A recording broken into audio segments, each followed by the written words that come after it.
Oke coy, hari ini kita akan kembali atau gua akan kembali menceritakan tentang sesuatu menarik di Jepang.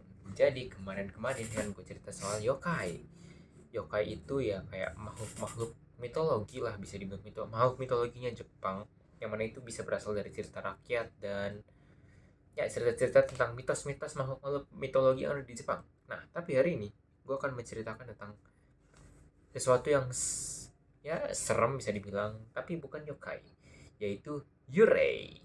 Nah, yurei ini apa? Jadi berbeda dengan yokai yang merupakan suatu makhluk atau suatu makhluk yang dari sana emang udah suatu makhluk yang diceritakan oleh orang-orang Jepang. Yurei ini adalah sebuah hantu, bisa dibilang hantu, tapi bukan kayak makhluk-makhluk makhluk-makhluk mitologi atau makhluk-makhluk antah berantah gitu lah. Tapi Yurei ini berasal dari arwah manusia cuy. Jadi kayak ini dari manusia, sementara yokai itu bukan bukan bukan manusia, emang makhluk yang diceritakan dari sananya aja gitu cuy.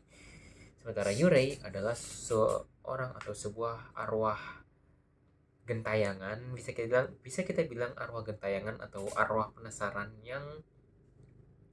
hmm, yang kehilangan nyawa dengan cara yang tragis atau dengan cara yang ya yang tragis lah, dimana Yurei ini akan muncul atau arwah gentayangan ini akan muncul ketika mereka masih ya bisa dibilang arwah penasaran lah, ketika masih urusan mereka di dunia itu belum selesai, bisa kita bilang begitu, makanya mereka bisa muncul karena urusan batin atau urusan duniawi mereka belum selesai.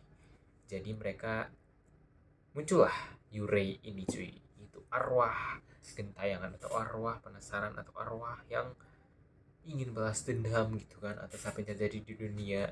Jadi umumnya Yurei ini berperawakan wajah pucat, wajah mukanya itu pucat Yurei ini, terus biasanya pakai baju pemakaman putih khas Jepang atau disebut shirosozoku, baju pemakaman khas Jepang warna putih, dan dikatakan rambutnya itu hitam panjang terurai, terus mereka nggak punya kaki jadi mereka melayang cuy.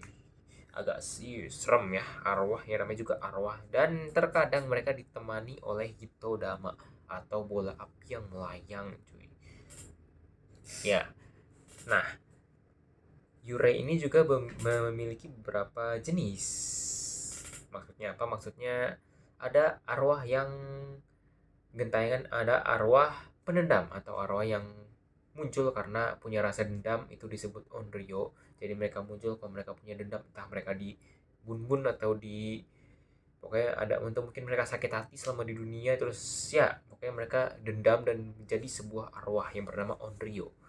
Kemudian ada juga ubume, yaitu arwah ibu yang kehilangan nyawanya ketika melahirkan. Jadi kayak ketika seorang ibu yang melahirkan kehilangan nyawa ketika melahirkan dan muncul arwahnya, itu disebut ubume cuy.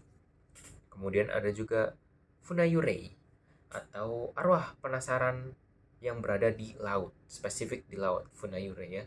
Jadi ya ini berbeda dengan yokai, karena yokai itu kan cerita-cerita rakyat Jepang dan kayak bisa dibilang makhluk mitologinya Jepang. Sementara yurei ini adalah arwah manusia yang belum tenang, bisa kita bilang belum tenang, masih ada urusan di dunia yang belum selesai, dan akhirnya mereka jadi Yurei. Ya, jadi begitulah cerita tentang Yurei, arwah penasaran, arwah tidak tenang, arwah nggak tenang dari Jepang cuy. Oke, mungkin segitu dulu cerita hari ini cuy. Oh ya, btw Yurei ini jadi inspirasi beberapa cerita atau film-film horor Jepang, kayak yang paling terkenal contohnya Sadako, Kuchisake Onna, dan lain-lain ya.